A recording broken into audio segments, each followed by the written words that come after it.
에베소서 5장 21절부터 33절 말씀입니다.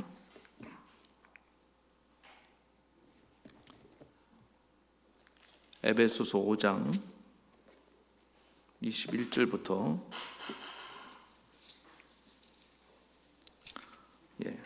31절.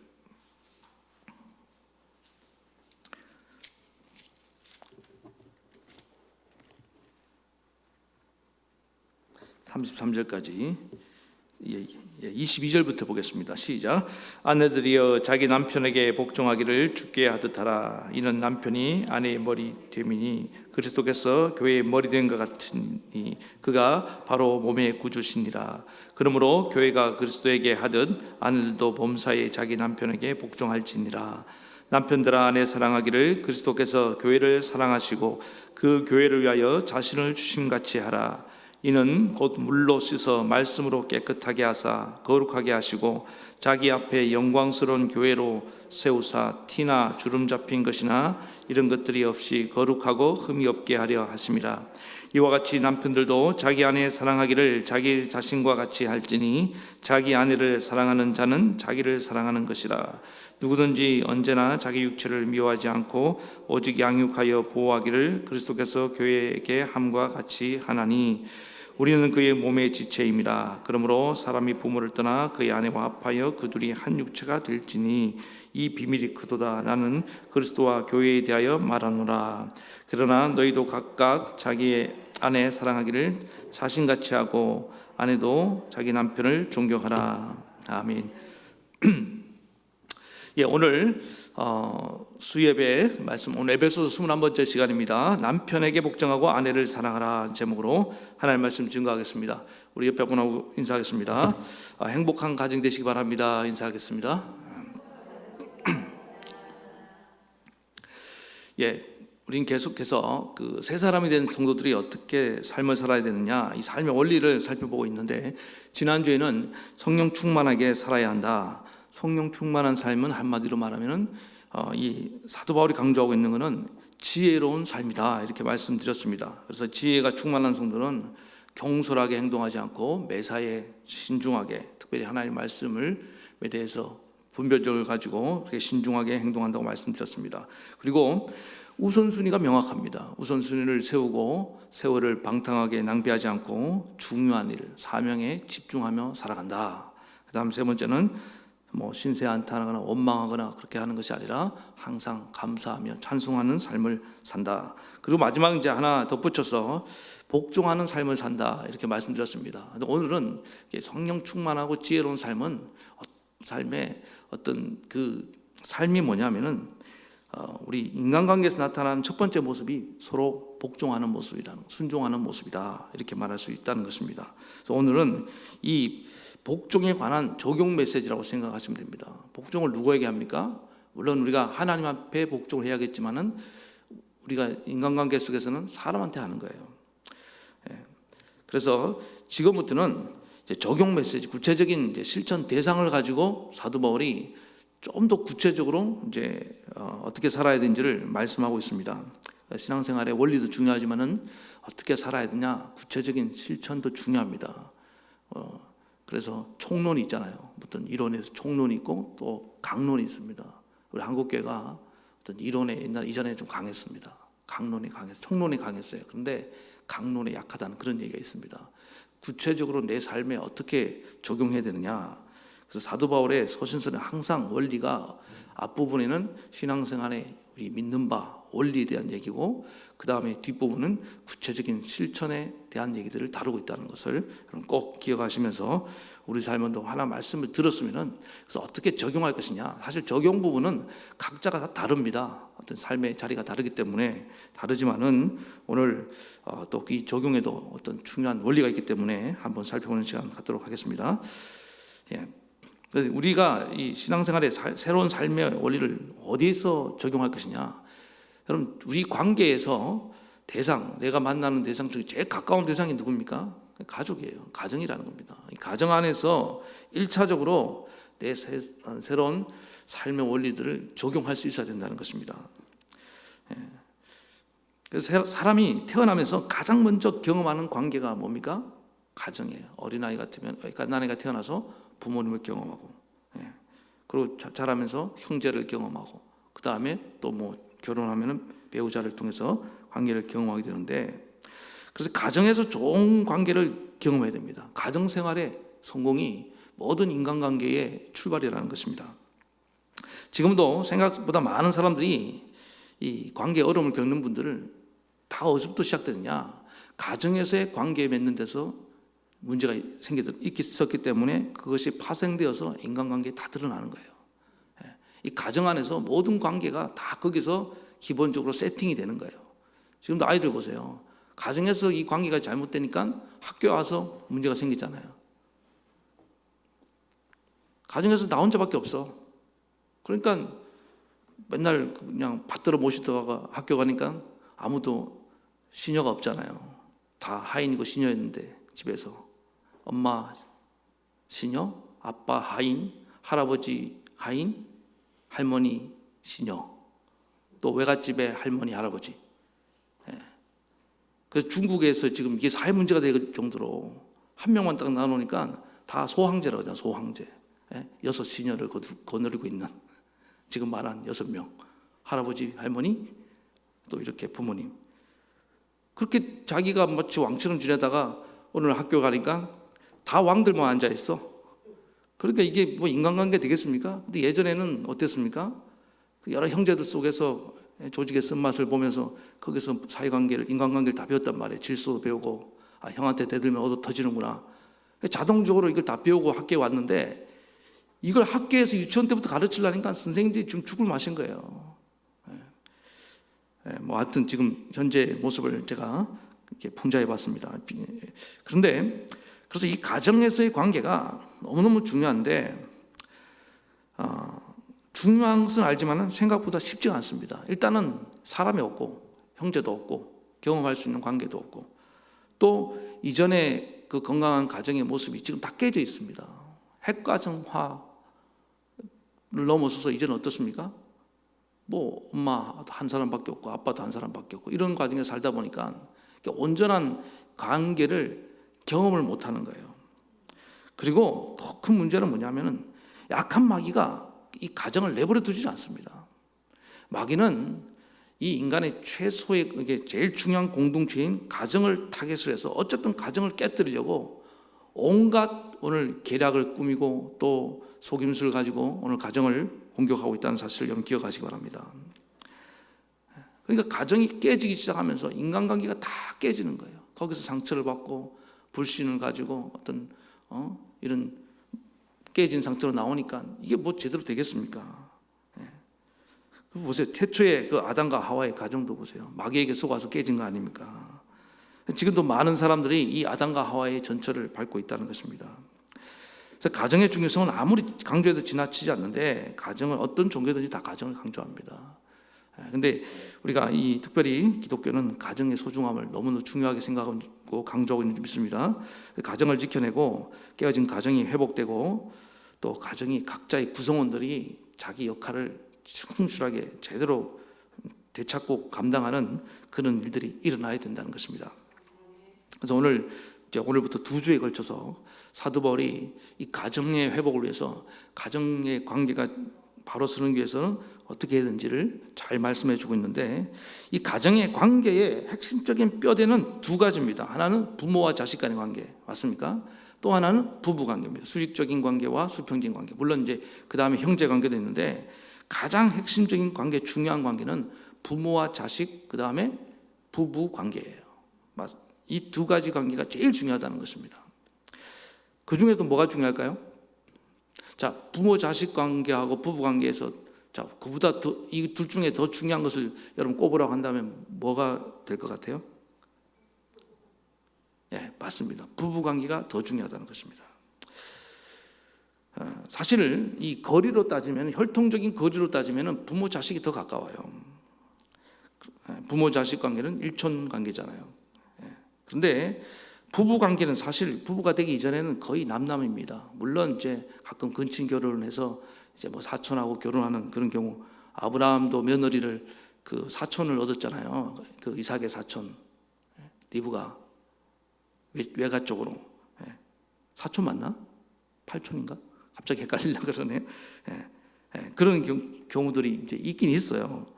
그렇다 할지라도 부모 자식 간의 그 혈육의 거리만큼 비교할 수 없다고요.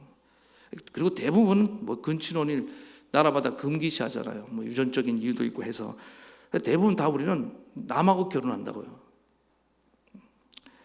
그러다 보니까 이 가정에서 어떤 문제가 생기냐면은 이 부부 관계가 제일 우선인데도 불구하고 어떤 문제가 생기면은 부모와 자식 간의 관계 아니면 뭐 형제 관계 이게 더 우선시되는 그런 일들이 일어난다는 것입니다. 오늘 지금 이 얘기를 여기 오신 분들은 정말 잘 오셨어요. 이것만 잘 드러나도 가정이 큰 무리 없이 잘 흘러가게 될 줄 믿습니다. 잘 보세요. 가정에서 어떤 예를 들어서 아내와 시집 식구들 사이에 갈등이 있다고 칩시다. 그러면은 뭐 제일 대표적인 게 이제 고부간의 갈등 아닙니까? 그런 문제가 생겼을 때 남편 입장이 참 어렵죠. 나는 이제 엄마의 그 아들이기도 하고 또 남편이기도 하니까. 그럴 때 어느 편을 쓰느냐에 따라서 가정에 이제 그 향배가 갈라져요. 지혜롭게 양쪽 다 잘 이렇게 화해시키면 제일 좋은데 그게 안 될 경우에는 극단적인 상황에서 자 남편이 엄마 말을 들어야 된다. 손 들어보세요. 아니다. 남편이 아내 편을 들어야 된다. 여러분은 뭐예요? 그냥 뭐 아무 편이나 들든 상관없습니까? 이게 굉장히 중요한 문제예요. 그런데 이게 보통 깨지는 가정들은 다 문제가 뭐냐면은 이런 경우에 남편이 자기 집 식구들 이제 피가 땡긴다고 이쪽 편 든단 말이에요. 그럼 아내는 설 자리가 없어지는 거예요. 완전 이방인이 되고 자기는 이제 거의 뭐가 되는 겁니까? 왕따를 당하는 거죠. 자, 그래서 성경은 분명히 다르게 얘기하고 있다고요.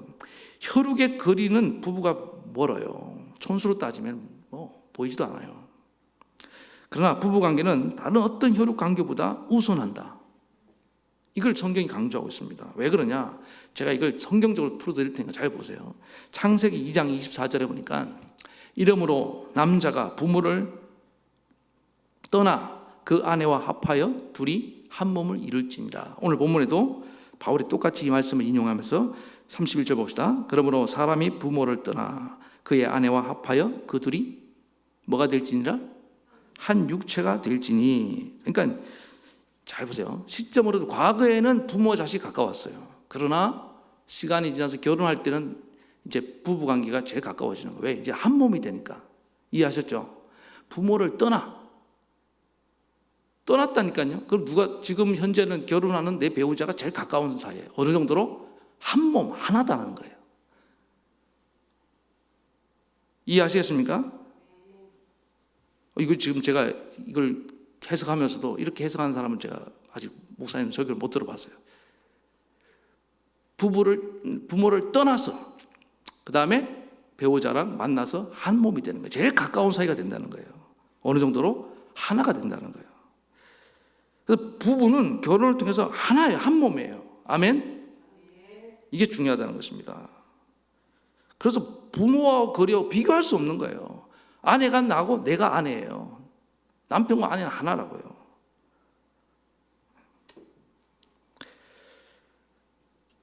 그래서 그리고 더 중요한 이유는 뭡니까? 가정의 시작이 부모와 자식으로부터 시작된 게 아니에요. 하나님께서 가정을 만드실 때 아담과 하와를 통해서 가정을 만드신 것을 여러분 믿으시기 바랍니다.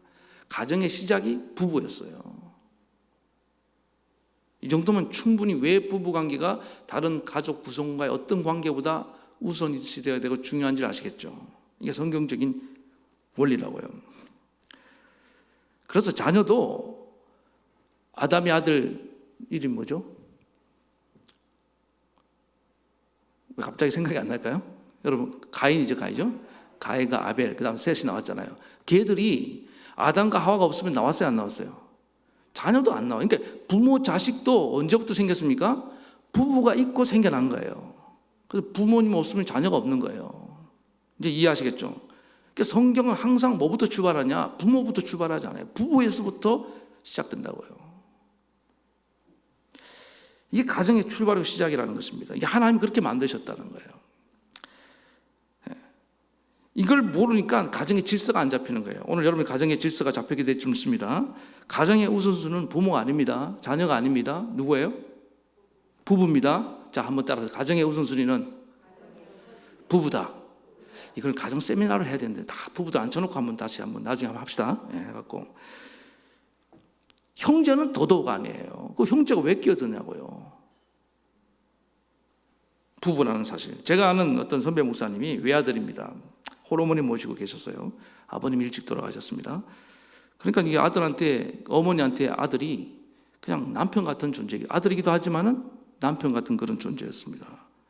그런데 이 목사님이 지혜로워요. 이 성경 이런 원리를 알고 이제 때가 돼서 결혼을 하면서 어머니에게 이렇게 말씀했습니다. 어머니, 이제 앞으로 제가 결혼을 하면은 제가 지금처럼 어머니를 모실 수는 없습니다.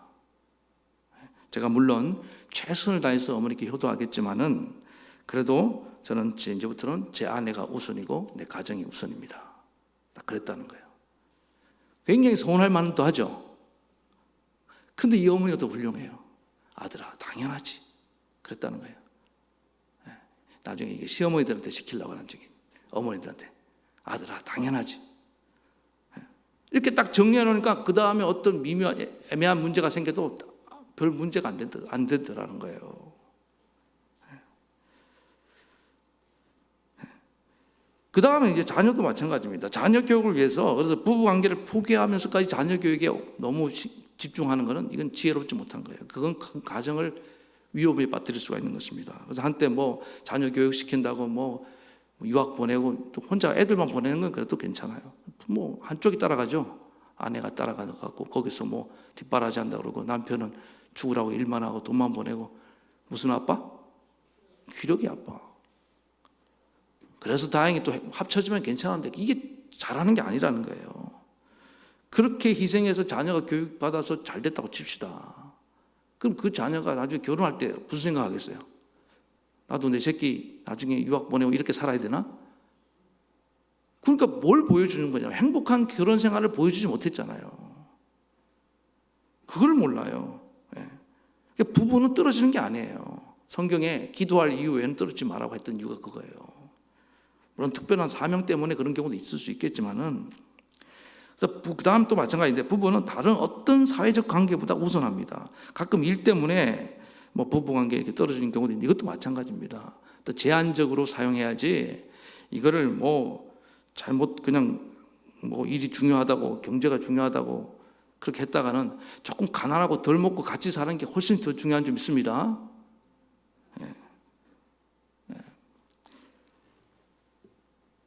우리 옛날에 이제 그 60년대, 70년대 가난했어요. 그래서 남편들이 사우디에 그 건설 현장에 이제 가고 또 독일 광부로 가서 일을 했습니다. 그때 눈물을 머금고 아내들이 남편을 기다리면서 잘 견뎠습니다. 그런데도 굉장히 위험했다고요, 사실은 그게.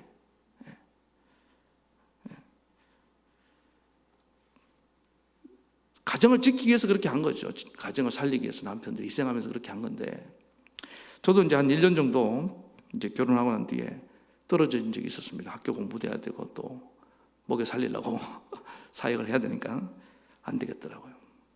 그래서 얼른 다 접고 합쳤습니다. 잘했습니까? 그래서 마동교회에 온 거예요. 대학원도 졸업 안 했는데. 그 생활이 안정되니까 이제 사역도 안정이 되고 다 정상으로 자리를 찾아가는 걸 보게 되었습니다. 이게 중요한 원리예요. 가정에 특별히 부부 관계가 안정이 돼야지 모든 관계가 다 따라온다는 겁니다. 부모 관계도 자식 관계도 다 바르게 세워질 줄 믿습니다. 물론 이제 결혼 안 하고 뭐 어떻게 솔로로 사신 분들 또 결혼하고 또 뭐 문제가 생겼던 분들 독신주의자들도 다 있겠지만은 그런 분들은 오늘 예외로 하고 그런 분들은 오늘 말씀이 별로 이렇게 귀에 안 들을 수도 있겠지만은 오늘 온라인 예배 드리는 분들도 어쨌든 이 부부 관계는 모든 가정 관계, 인간관계의 출발이라는 사실을 꼭 기억하시기 바랍니다. 이 관계가 바로 서지 않으면은 어떤 관계도 질서도 바로 세워지지 않는다. 이게 오늘 성경의 가르침입니다. 그래서 이 관계 회복을 위해서 여러분들 최선을 다해야 될 줄 믿습니다. 그래서 부부 관계는 그럼 저절로 되느냐? 그렇지 않다는 거예요. 부부 관계는 반드시 노력을 해야 되는 줄 믿습니다. 생각해 보세요. 수십 년 동안 뭐 다른 세계에 살다 왔잖아요. 가깝게 지낸 적이 연애할 때 외에는 그것도 연애라도 좀 했으면 괜찮아.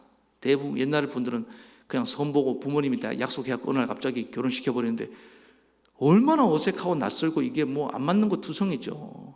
그렇지 않습니까? 예. 이게 안 맞는 게 정상이에요. 부부관계는 맞는 게 기적인 줄 믿습니다. 예. 맞는 게 이상한 거예요. 살면서 맞춰가는 건데 연애할 때 몇 가지 공통점을 가지고 이제 결혼을 합니다. 살면서 느끼는 건 뭡니까? 달라도 너무 달라요. 이렇게 다를 수가 없어요. 12번도 더 헤어지고 싶은 마음이 생겨나요. 참고 이제 살아가는데 왜 이것도 한번 제가 이제 뒤집어놓고 물어봤어요. 하나님 왜 이렇게 위험하고 힘든 글 만들어갖고 그냥 아담은 아담대로 살고 하와는 하와대로 살고 혼자 편하게 살지 이거 뭐하러 가정을 만들어갖고 이 사단을 만듭니까? 제가 볼 때 아담 혼자 있었으면 선악과 안 먹었을 거예요 아마. 하와가 만들어갖고 그런 일이 일어난 거 아니에요.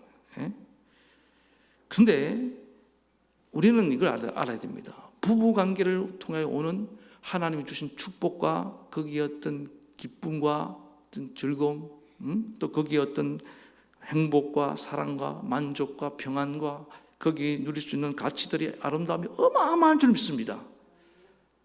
하나님이 그걸 노리신 거예요. 위험하긴 하다. 힘든 것도 안다. 그러나 너희들이 충분히 대가를 치르고 거기에 노력할 가치가 있는 것들이다. 나와 함께 이 가정을 한번 만들어 보자. 거룩한 가정을 한번 일으켜보자. 이게 하나님 계획이었다는 거예요. 그리고 이 가정을 통해서 이 부부관계를 통해서 하나님이 놀라운 복음의 비밀을 또 가르쳐주잖아요. 예수님 우리의 신랑이 되시고 우리가 그의 신부가 되는 이런 영적인 비밀까지 이게 다 연결되어 있는 거 아닙니까? 인간관계의 최고의 극치는 부부관계예요. 이보다 더 기쁨의 관계가 없어요. 그렇지 않습니까? 목사님 현실을 몰라도 너무 모르시네요. 최악입니다. 최악. 잘못 가꾸면은 최악이 됩니다. 여러분 아름다운 정원 보세요. 최근에 그 중국의 어떤 자연 아파트라고 뭐 베란다에다가 정원처럼 베란다에다 식물 심어놓고 취지는 참 좋았어요. 그래갖고 제가 그걸 보니까 그게 아주 고가의 아파트로 팔렸다 하더라고요. 여러분 상상해 보셨습니까? 베란다에 정원이 있는 그런 아파트, 공기도 좋고 뭐 이렇게 아름다울 것 같죠. 화분이 아니에요. 그냥 정원을 만들어놨다니까요. 그런데 그걸 가꾸지 않고 관리하지 않으니까 어떤 일이 났냐? 완전히 소금 모기가 들끓는 그런 완전 정글 같은 아파트가 돼버린 거예요. 그게 완전히 문제가 될 수가 없어요. 그게 가정도 마찬가지라는 거예요. 이 부부관계 가꾸지 않으면은 최악의 지옥이 될 수도 있습니다. 그러나 이걸 잘 가꾸기만 하면은 여기 천국의 기쁨이 있게 된 줄 믿습니다. 저는 바라기는 우리 교회 모든 성도들 가정이 이 천국으로 변화되는 역사가 일어나길 축원합니다. 그래서 하나님이 이 가정의 행복은 그냥 주지 않는다는 겁니다. 나의 제일 좋은 것과 최선을 다해야 됩니다. 이게 정성을 다해야 됩니다. 가정을 위해서 모든 것을 쏟아부어야 된다는 겁니다. 여기 보면은 연애할 때는 데이트할 때 보니까 제일 좋은 옷 입고 나와갖고 제일 맛있는 거 먹으러 가고 또 시간과 물질을 얼마나 투자해요. 그렇지 않습니까? 장로님도 그랬어요? 우리 김 장로님도 연애 안 하시고 피곤하셔갖고 장로님 얼마나 요즘 젊은이들 보니까 데이트할 때 뭐 보통 뭐 엄마 아빠는 눈에 보이지도 않아요. 좀 그게 맞다고 생각해요. 근데 선물도 막 좋은 거 하고 어느 날 결혼하는 순간부터 안 먹으러 가요. 안 사 입어요. 사 입어도 자기 거만 사 입어. 그리고 또 뭐 부모님, 자녀, 특히 자녀한테 막 다 쏟아부어요. 그러다 보니까 어느 순간에 부부관계가 투자를 안 하니까 꼭 물질만 말하는 게 아니에요. 이건 시간적인 배려도 있는 겁니다. 시간을 내서 같은 관심사가 대화도 하고 또 취미 활동도 하고 뭐 이런 굉장히 많은 정성을 쏟아냈는데 결혼하면 다 이루었다. 다 이루었다. 그 다음부터 손을 놔버리는 거예요. 그러니까 또 온갖 잡초가 일어나는 거예요.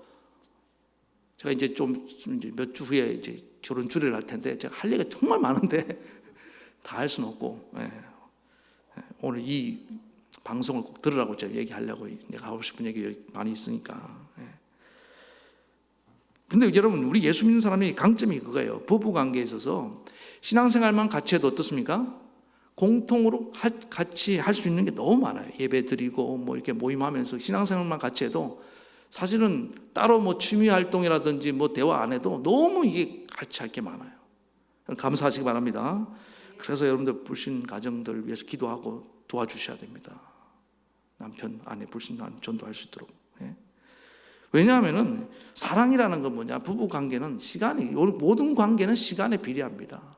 시간을 많이 내고 또 함께 하면 함께 할수록 관계가 더 돈독해지고 깊어지게 될 줄 믿습니다. 예. 아무리 친한 사이도요, 연락 않고 멀어지면요, 멀어지게 돼 있어요. 예. 그래서 하나님의 성령이 충만하면 제일 먼저 이 부부 관계가 좋아지게 될 줄 믿습니다. 예. 그 얘기를 좀 하고 있는 거예요. 노력을 하고 대가를 치러서 이런 최고의 관계를 얻어내는 조화님 되기를 축원합니다. 그렇다면은 좀 더 들어가서 오늘 바울이 강조한 부부 관계를 잘 지켜내는 핵심 덕목이 뭐냐? 그게 복종과 사랑이라는 겁니다. 자, 제일 먼저 오늘 이제 22절 보겠습니다. 시작. 아내들이여 남편들에게 복종하기를 주께 하듯 하라. 아내들에게 먼저 남편에게 복종할 것을 요구하고 있습니다. 이 말씀 순서도 좀 예민한 분들은 왜 우리한테 먼저 그래? 아내한테 먼저 그래? 남편이 문제가 더 많은데 내가 볼 때는 뭐 이렇게 좀 생각하시는 분이 혹시 있을지 모르겠어요. 그런데 왜 성경에서 사도 바울이 이것도 이유가 있습니다. 아내들에게 먼저 얘기를 하냐? 중요하니까 그런 거예요. 성경은 중요한 것을 먼저 말하는 것을 믿으시기 바랍니다. 이것도 여러분 성경을 토대로 우리가 어떤 의문을 가질 때 항상 성경은 성경대로 풀어가는 게 제일 좋은 방법입니다. 창조의 원리로 돌아보면 알아요. 여기도 이제 뒤에 이제 사도 바울이 언급을 해놨습니다만은 하나님이 인간을 창조하실 때 하와를 먼저 만드셨습니까? 아담을 먼저 만드셨습니까? 아담을 먼저 만드셨잖아요. 그러니까 아담이 인생 선배예요. 어떻게 보면 맞습니까? 그리고 아담은 엄청난 희생을 했습니다. 자기 갈비뼈를 내어줬다고요. 그러니까 남자들 안에는 이 아담의 후손인 남자들 DNA 속에는 항상 이 의식이 있어요. 주도권을 쥐고 싶은 마음이 있는 거예요. 내가 선배다. 내가 먼저다. 예? 가장이라는 게 그거예요. 딱 결혼하면 남자들은 자기가 먼저 무조건 위에 있다고 생각하는 거예요. 아무것도 없어도 뭐 공부 못해도 그냥 이거는 그냥 그 안에 흐르고 있는 본성의 남자의 남성성이라고 생각하시면 됩니다. 예. 그리고 하나님은 여자를 하와를 아담의 헬퍼로 지었습니다. 그러니까 집안일이라든지 무슨 이제 에덴 동산을 관리하는 이런 일을 할 때 아담이 다 결정권을 갖고 있고 주도권을 갖고 있는 걸 여러분 믿으시기 바랍니다. 그래서 아내는 하와는 이렇게 도와주는 역할을 했다고요.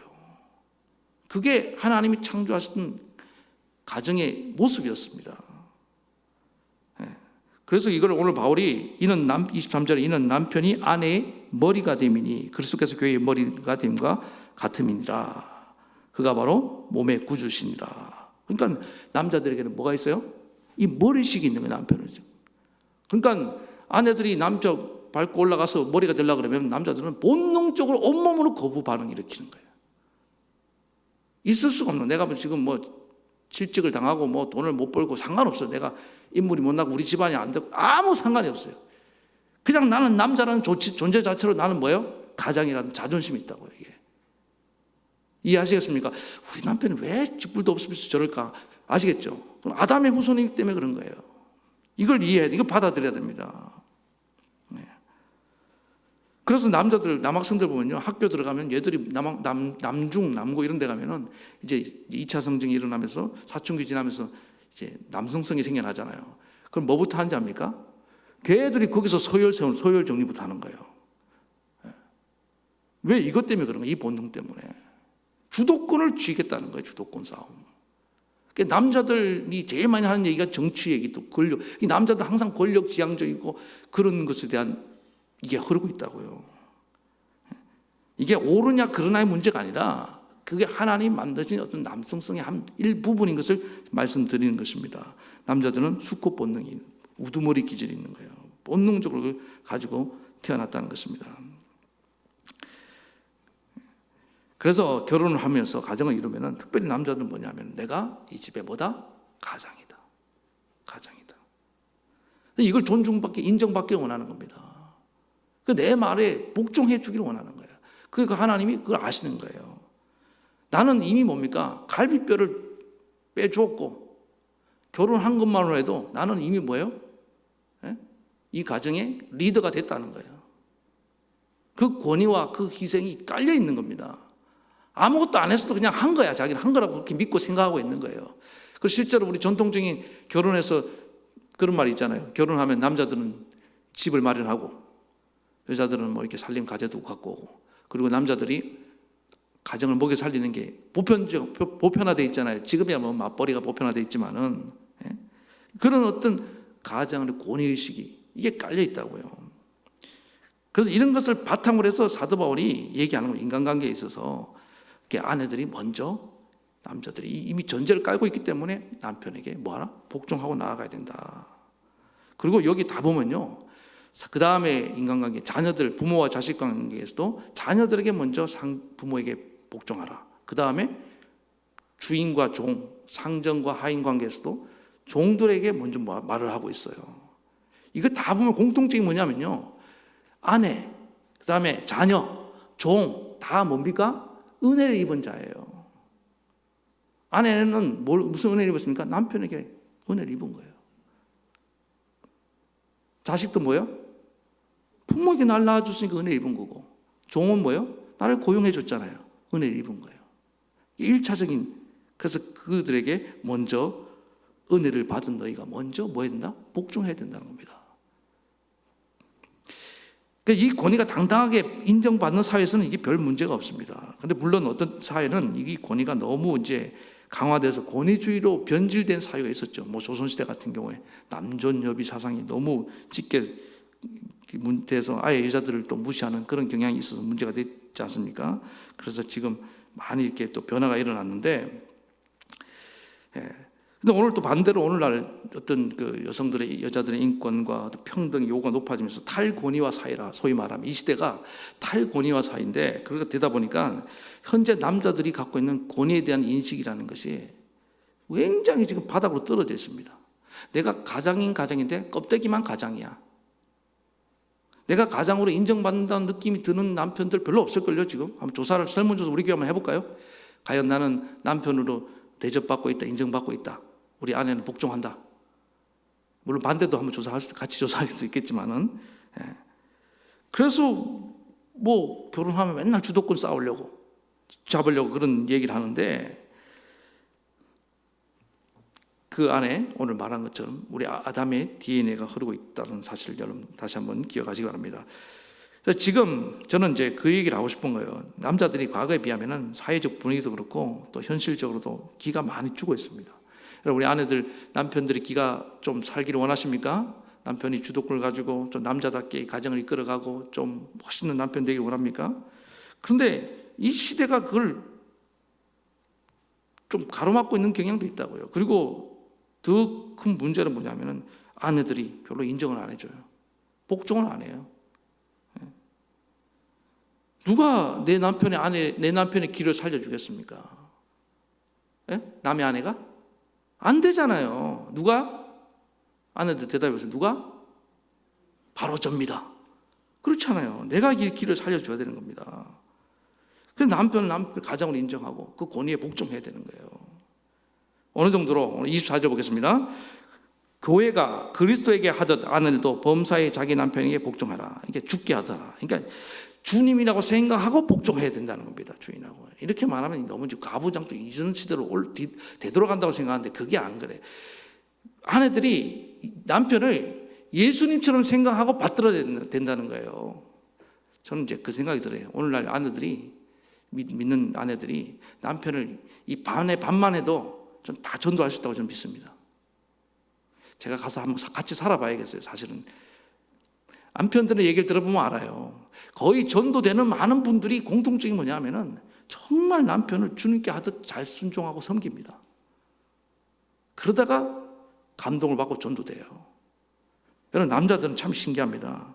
절대로 남이 가자 하면 안 가요.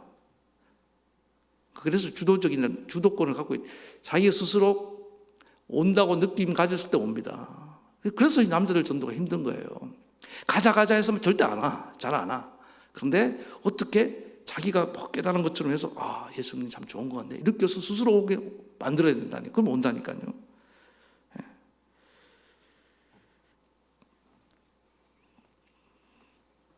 그래서 어떤 때는 남편이 참 마음에 안 들고 또 철도 없는 것 같고 어떤 문제가 있는 것 같지만은 잘 보세요. 성경에 사라를 굉장히 좋은 아내상으로 이렇게 성경은 얘기할 때가 있습니다. 사라가 어느 정도로 남편에게 순종했느냐. 참 사라의 자존심이 다 무너지면서 순종했어요. 사라의 가장 큰 약점은 아기를 못 낳는 것입니다. 그런데 어느 날 하다 안 되니까 남편 아브라함이 첩을 들이겠다는 거예요. 그 얘기를 했을 때 참 이게 물론 사라가 먼저 꺼냈지만은 여자들은 참 이런 게 있어요. 자기가 얘기하더라도 거절해 줄 줄 알아. 그럼 남편이 덥석 받아갖고 그렇게 하자 이랬단 말이에요. 얼마나 서운했겠습니까? 그런데도 순종했어요. 복종을 했어요. 그래갖고 이제 아이를 낳았잖아요. 그 자기 이상 나올 때까지 그 마음고생은요 아무도 모릅니다. 그래서 나중에 사라가 아들 낳고 난 뒤에 그때 비로소 크게 웃었습니다. 하나님이 나를 정말 웃게 하셨도다. 그래서 결국에 사라가 승자가 되고 그 가정을 지켜내고 위대한 사라에서 사라 열국의 어미가 된 걸 믿으시기 바랍니다. 위대한 순종이에요. 자기 자존심을 다 짓밟으면서 순종했다고요. 그래서 오늘 보니까 범사에 웬만한 문제, 죽고 사는 문제, 신앙의 문제 아니고서는 우리가 남편에게 순종해야 됩니다. 뭐 예를 들어서 이사 문제 이런 것들 그냥 다 남편에게 순종해야 돼요. 저는 제가 이제 이사를 정말 많이 했잖아요. 우리 아내에게 감사하는 것 중에 하나가 가자면 가는 거예요. 물론 마음에 불만은 많았어요. 그러나 최종 결정을 항상 따라줬다고요. 그러면 다 잘못된 결정에도 복종해야 됩니까? 자, 이런 거 이것도 중요한데 어떤 잘못된 남편이 이건 정말 이렇게 가면 안 돼. 그런 결정을 할 때는 어떻게 됩니까? 눈물로 기도하면서 기다려야 됩니다. 그 앞에서 막 그냥 머리에다 띠를 뚫고 막 이렇게 반대하지 말라고요. 그 지혜로운 방법이 아니라는 것입니다. 마지막까지 남편이 뭘 살려줘야 됩니까? 자존심을 살려줘야 됩니다. 그리고 스스로 깨닫고 돌이키도록 만들어야 돼요. 힘들죠. 그런 하나님의 성령이 감동케 하셔서 그렇게 하실 줄 믿습니다. 이걸 오늘 지금 강조하고 있는 것입니다. 그리고 어떤 경우는 특별히 이제 이 남자들이 자존심을 건드리면 안 된다는 거예요. 말로 특별히. 믿음 좋은 아내가 남편을 무시하는 그런 경우들이 가끔 있어요. 물론 여러분 보세요. 남편이 신앙을 먼저 가지면 좋잖아요. 대부분의 한국 교회 현실에서 아내가 먼저 신앙을 갖는 경우가 더 많습니다. 통계적으로도 그래요. 그럼 이제 남편이 뒤늦게 예수를 믿잖아요. 그럼 뭘 잘 몰라. 그럼 아내가 꼭 그 초등학생 다루듯이 초등학교 선생님처럼 막 그렇게 얘기한단 말이에요. 그러면은 다 맞는 말인데 얼마나 그게 자존심 상한지 몰라요. 한 번은 전에 제가 시골에 있는 모교에 어떤 남편 집사님이 아주 믿음 좋은 그 분의 제 전도를 받고 결혼하고 난 뒤에 교회를 나오게 됐어요. 나왔는데 이제 아버지 학교라는 걸 해서 은혜를 받고, 당신은 이제 당신 집의 가장이니까 아내 머리에 자녀의 머리에 손을 얹고 축복을 해줄 그런 권세가 있다고. 당장 가서 실천하라고. 그래갖고는 이제 은혜 받아갖고 이 초신자 남편이 은혜 받아갖고 집에 와서 아내, 당신 여기 무릎 꿇고 앉아보라고. 머리에 또 손을 얹고 딱 기도를 해주려니까 갑자기 그 아내가 손을 딱 잡지만 이 뭐 하는 짓이냐고. 어디 믿은 지 얼마 안 된 게 주제에 막 나한테 손을 얹고 기도하려고 그러냐고. 거기에 엄청난 상처를 받는 거예요. 다 맞는 말이고 믿은 지 얼마 안 된 것도 맞는 말이고 믿음 별로인 것도 맞는 말이고.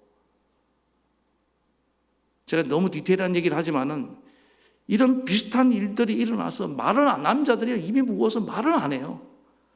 그런데 믿는 아내 때문에 생각보다 많은 상처를 받았어요. 그래갖고 마음이 닫혀있는 남편들이 한두 명이 아니에요. 오늘 그런 일 우리 교회 안에 없길 바랍니다. 아니 그렇게 잘 믿어갖고 남편을 세워줘야 된다니까요. 어쩌다가 성경 얘기하면 우리 남편 어떻게 그런 걸 알았어? 당신은 목사님보다 더 똑똑하다고. 그 목사님 무시하는 거 아니에요. 근데 그런 말 한마디 하면 또 남편이 기가 살아갖고. 이게 지혜라고요. 복종하고 들어주는 겁니다. 되게 조용하네 오늘. 너무 조용해서 제가. 자, 그래서 오늘 아내들이요, 남편에게 복종하라. 그럴 때 가정에 질서가 잡히고 건강한 가정이 세워지게 될 줄 믿습니다. 그러면 가정이요, 남편이 정말 제대로 쓰면요 멋있습니다. 가정 예배 인도하고 주일날 야 말 차려입고 교회 가자, 멋있잖아요. 그런데 맨날 언제까지 아내 지맘 자락 붙잡고 따라오게 만들 거예요. 그렇지 않습니까? 주도적인 신앙의 거성이 되게 만들어야죠.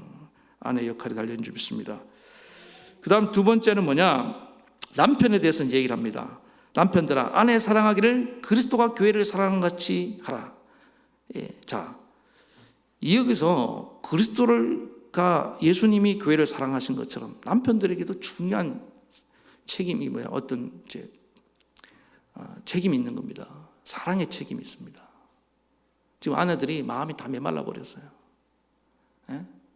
아내들이 위에서 지금 하늘에서 비가 떨어져야 하는데 뭐 비는 한 방울도 안 내리고, 그러니까 마음이 다 갈라져 있다고요. 또 아내들은 연약합니다. 어떤 장인어른이 아내를 시집 보내면서 박스에다가 사위한테 앞으로 선물을 보냈다고 그러잖아요. 직업주의, 깨지기 쉬움. 그 박스를 딱 열어보니까 거기 아내의 이름이 딱 적혀 있더라 그러잖아요. 우리 아내는 깨지기 쉽다, 연약하다. 우리 딸은 정말 의미가 있다고 생각합니다. 근데 이게 연약하다는 그 상처를 잘 받는 그런 의미도 있지만 실수도 잘한다는 얘기예요. 여러분, 여자들이 생각보다 뭐에 약하다고 생각합니까? 아내들이 유혹에 약합니다. 어떤 유혹에 약하냐?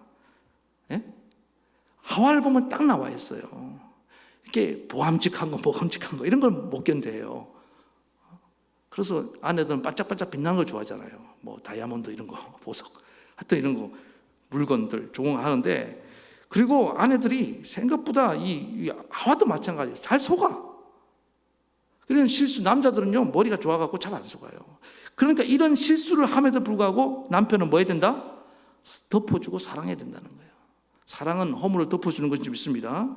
왜? 그건 나의 분신이에요. 아내가 잘못한 건 남편들은 이렇게 생각합니다. 내가 잘못한 거다, 이렇게 생각해야 된다는 거예요.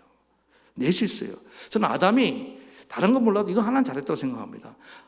선악과 딱 먹고 난 뒤에 아담이 이혼 도장에 도장 찍어라, 이혼 서류에 도장 찍어라, 쫓아내지 않고 아담이 어떻게 했어요? 아담이 하와를 데리고 숨었단 말이야. 잘 보세요. 성경에 그 사건이 일어나고 얼마나 하나님이 막 지금 무서운데 발로 차버리고 저로 가라. 갈 데도 없어요. 하와는 저같이 친정집도 없어. 어차피 갈 데도 없는 여자야. 그러니까 불쌍해서 그냥 데리고 숨었잖아요. 나는 그거 하나는 아담이 참 책임감 있는 남자로 생각합니다. 끝까지 내가 책임지겠다는 거 아니에요. 그리고는 품고 나중에 하나님이 그들의 허물을 덮어주잖아요. 어린 양을 잡아서 피 흘리고 가죽옷을 입혀서 덮어주는 거예요. 사랑은 덮어주는 것을 믿습니다. 저는 우리 교회에 그런 멋있는 남편들이 많은 걸 알고 있습니다. 그리고 좀 더 구체적으로 25절에 보니까 그리스도가 교회를 사랑하시고 자기 몸을 내어준 것 같이, 그러니까 남편들은 마지막에 사랑은 뭐냐? 아내를 위해서 죽으라는 거예요. 근데 남편들이 언제, 여러분 잘 보세요. 예수님의 그 최고의 사건, 예수를 그리스도로 만든 최고의 사건은, 핵심 사건은 뭡니까? 병자를 고치고 오병이의 기적을 행하고 또 귀신을 쫓아내고 많이 있는데, 가장 핵심 사건은 예수님이 십자가에서 자기 몸을 찢고 죽으신 것입니다. 맞습니까? 그러니까 남자들의 그 아내는 뭐가 그러냐? 여자를 위해서 죽어야 되겠다. 이 갈비뼈를 내주면서 이미 그런 마음이 저는 있다고 믿습니다. 그렇게 할 때 가장 남자다움이 드러나는 거예요. 남성성이. 그러니까 아내들을 위해서 죽고 싶은 마음을 줘야 되는 거예요. 복종하면은 그런 마음 생겨서 안 생겼어요. 근데 맨날 바가지 긁고 대들면은 또 안 생기겠죠. 왔다 갔다 하는 걸 이해해 주시기 바랍니다. 그러니까 남편들은 아내를 끝까지 책임져야 된다는 거예요. 저는 이 장면 생각하면은, 이 말씀 생각나는 장면이 있습니다. 타이타닉 호배가 침몰할 때 그거 참 멋있어요. 서양 남자들이 멋있는 거 그럴 때 멋있더라고요. 다 다 거기 있는 모든 남자들, 남편들까지 포함해서 아녀자들을 다 구명보트에 태우고 다 멀리 떠나보내고 자기들은 이렇게 손을 흔들면서 거기서 다 죽어갔다고요. 저는 그 모습이 최고의 남자다운 모습인 줄 믿습니다. 그래서 남편을 아내를 위해서 목숨을 다해서 희생하고, 아내들은 남편을 죽게 하듯 복종하고, 복종과 사랑이 있을 때 이 부부관계는 어떤 마귀가 틈탈 수 없는 견고한 건강한 가정이 될 줄 믿습니다. 그런 가정으로 여러분들이 우뚝 서고 여러분의 가정을 통해서 많은 가정들이 세워지기를 축원합니다. 우리 말씀 생각하시면서 찬양 부르시겠습니다.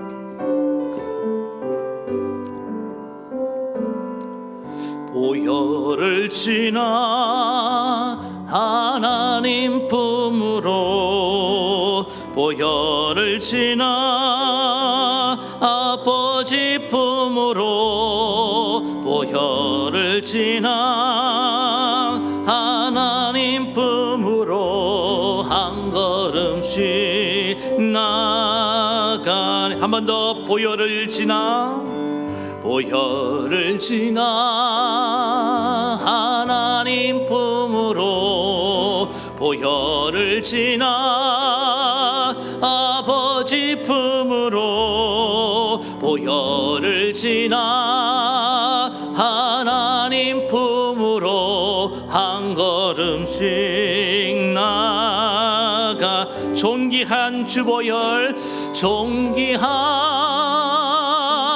주보혈이 내 영을 새롭게 하시네. 존귀한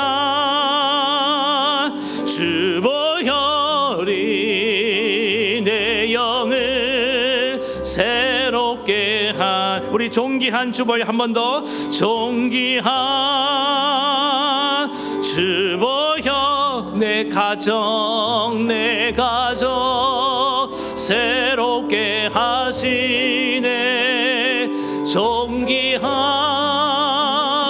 주보혈이 내 가정 새롭게 하네. 우리 한번 기도합시다. 하나님, 오늘 우리 가정이 먼저 새로워지고 또 회복되길 원합니다. 건강하게 세워지기 원합니다. 그래서 모든 인간관계의 출발이 하나님 이 가정인데, 가정에서도 모든 관계들 중에서 가장 우선시되고 중요시될 것이 이 부부관계인 줄 믿습니다. 하나님, 그동안 우리가 이 부부관계를 소홀히 했습니까? 하나님, 부부관계는 그냥 저절로 이루어진 것이 아니라 노력해야 됩니다. 수고해야 됩니다. 정원처럼 가꿔야 될 줄 믿습니다. 그리고 하나님, 특별히 아내는 먼저 아내 된 자리 남편에게 그리스도께 복종하듯이 복종할 수 있는 마음을 주시옵소서.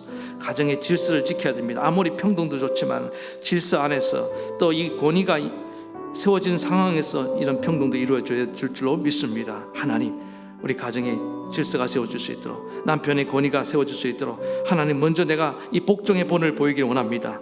남편이 내게 베푼 그 놀라운 은혜들을 기억하게 도와주시옵소서. 남자가 먼저 낳고 없었으면 내가 존재하지도 않았습니다. 하나님, 오늘 남편들 얼마나 가정을 위해서 희생하고 있습니까? 주님, 복종의 은혜를 주시옵소서. 하나님이 우리 가정의 가장으로 세웠음을 인정합니다.